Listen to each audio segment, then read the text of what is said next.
Greetings to those who watch below. It's Friday, which means it's time for yet another stop on our paranormal tour of the US, and today we're heading down to New Mexico. But before we start, I'd like to say thank you to those who dwell below, an exclusive channel membership that gets you shoutouts at the start of every single video. So thank you to Steffi Ray, Lefty Kim, M.A. Way, Julie B, Chris BLK Chris, Canopsia, Tegan S, Tesos Keramaris, LT Punisher 666 and Wicked Witch. If you'd like to support the channel, you can do so by hitting that subscribe button and pressing the notification bell so that you don't miss a video. Also, you can find me on Instagram at brimstone_below and on Facebook at the Brimstone Below Horror Channel. Also, I'm on the creepypasta.com website where I curate all those terrifying stories. But for now, sit back, relax, and enjoy. Shadow Man in Doorway by Valdez85. I come from a very small town called Jal, New Mexico, where my home is located kind of on the outskirts of town. I have to explain first of all for this story that me and my sister would always sleep in the same room, although we each had our own rooms.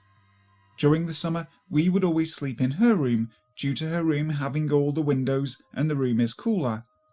In the winter, we would sleep in my room because it was located right in the middle of the house and had no windows, so tended to stay warmer. My room was the only one in the house that did not have a door. Well, growing up, I would always try and scare my sister when she would get on my nerves, and tell her that if she didn't listen to me, that the man was going to come in the middle of the night to scare her. One night after telling her this, the scare was on me. I couldn't sleep that night. I kept tossing and turning, and when I looked up at where my bedroom door should be, I saw a shadow of a man just standing there. The figure, although it was very dark, seemed to be that of a man. It was tall and wide. I had the sensation that he was just staring at me, but I couldn't see his face. It never tried to harm me, but the sensation I got from the shadow was still very creepy to say the least. I was too scared to try and figure out what this shadow was. All I remember doing is getting under my covers, too scared to look up again. Seeing this shadow happened to me on several occasions. I remember I would go to bed, not being able to sleep, and there was the shadow once again. I was too scared and embarrassed to tell anyone because I didn't think anyone would believe me. One day, however, my little sister told me that she wanted to talk to me and tell me something, but was afraid that I would not believe her. Keep in mind that I have never told her anything about what I have encountered. My sister proceeded to tell me that she had to tell someone regardless. She told me she hated to sleep in my room, because at night, sometimes where my door should be, she would see a shadow of a man, standing there. I was shocked and relieved all at the same time when she told me this. I then told her of the times that I had also seen the shadow. To this day, I will not sleep in my old room.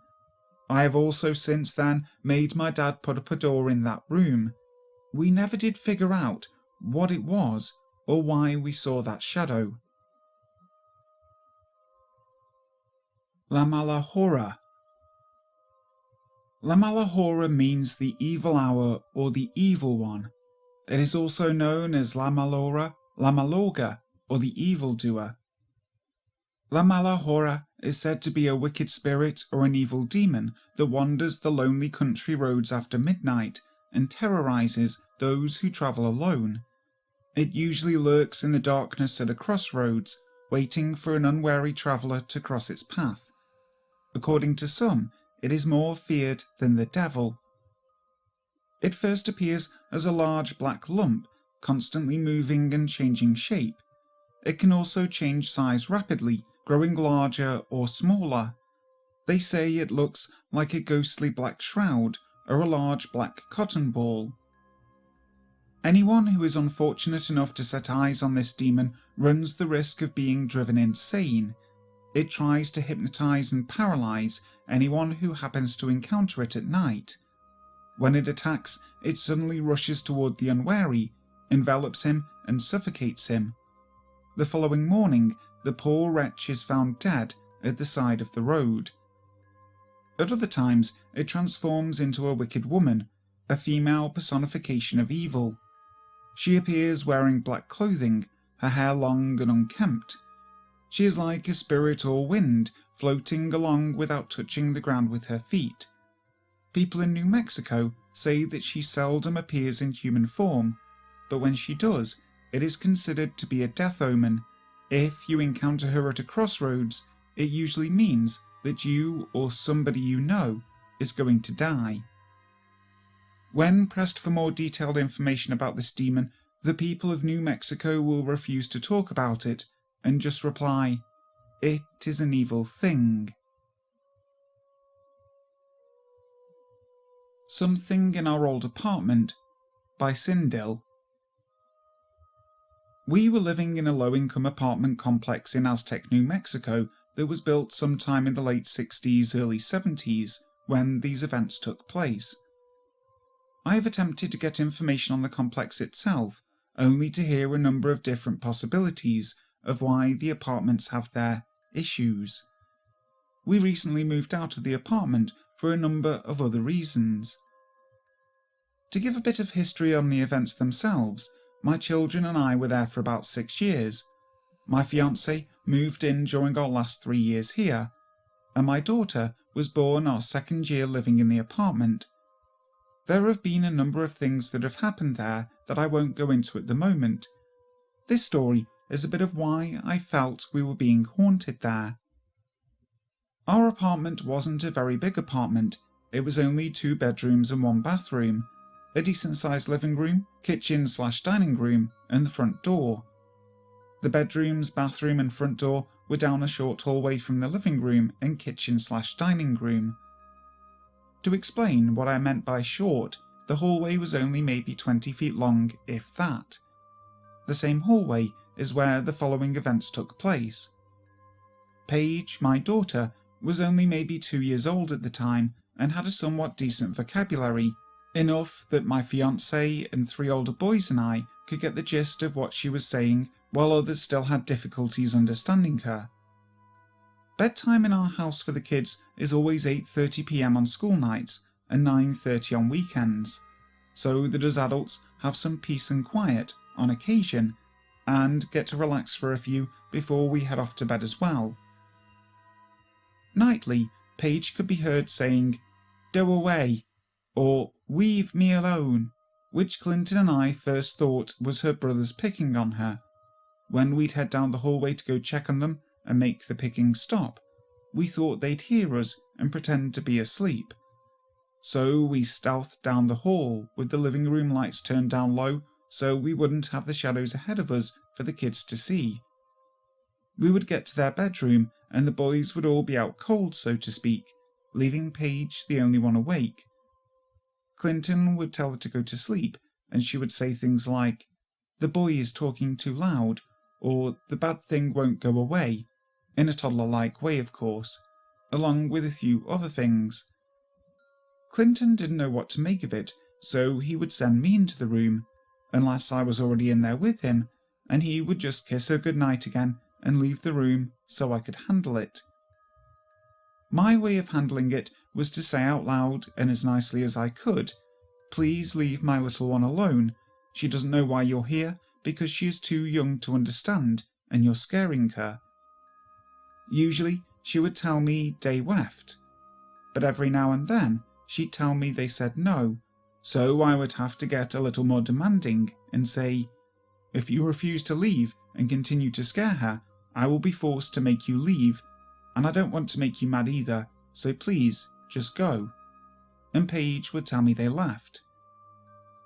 Clinton and I talked about it a few times on his terms, and he thought it was just her imagination, which I did and still do agree that it is possible that that's what it could have been, at first. Every now and then, Clinton and I would also get the feeling that something or someone was in the hallway, and whatever or whoever it was wasn't good. There were many nights where one or both of us would be walking down the hallway, get that feeling, and then take off at a dead run for our room and dive into our bed as we shut the door behind us. Clinton still tends to say that he doesn't know why he would get those feelings, or if it was even what I think it was, as he has never had experiences before he met me. It's not that he doesn't believe, it is just that he never had things happen to him before. If I remember rightly, it was January or February of 2007 at about 10 p.m. Clinton and I were sitting in the living room watching TV, and we hadn't heard a single sound out of the kids' room for at least an hour. When all of a sudden, here comes Paige with one of those plastic tube whistles down the hallway, right underneath our smoke detector, and she's yelling, "Do away, you stupid ting," while waving the whistle in the air above her head as if to beat up whatever was there. I went and got her and asked her what was going on, and she told me it was a scary thing that had been yelling at her, and it made her mad. I handled it the same way I always did, but added a bit of a protection afterwards with a chant a very good friend of mine gave me. Clinton couldn't chalk it up to imagination after that. He told me, "I think you're right, baby. I think we do have a ghost or something in here with us," and asked me to call my friend Jess to come over and see what she thought about it. Jess was more than happy to come by and listen to what we had to say, and she did a smudging on the apartment for us, so nothing bad could get in but the good could stay. She is more practiced than I am and has better grounding abilities than I do, so whenever something like this needs to be done and done right, I call Jess. She has been my saviour in many things over the last 14 years, since I don't claim to be anything more than a student or an apprentice because of past mistakes. La Llorona. The legend of La Llorona, Spanish for the Weeping Woman, has been a part of Hispanic culture in the southwest since the days of the conquistadors. The tall, thin spirit is said to be blessed with natural beauty and long, flowing black hair. She wears a white gown and roams the rivers and creeks, wailing into the night and searching for children to drag, screaming to a watery grave. No one really knows where the legend of La Llorona began or from where it originated. Though the tales vary from source to source, the common thread is that she is the spirit of a doomed mother who drowned her children and spends eternity searching for them in rivers and lakes. One legend says that La Llorona was a caring woman full of life and love who married a wealthy man who lavished her with gifts and attention.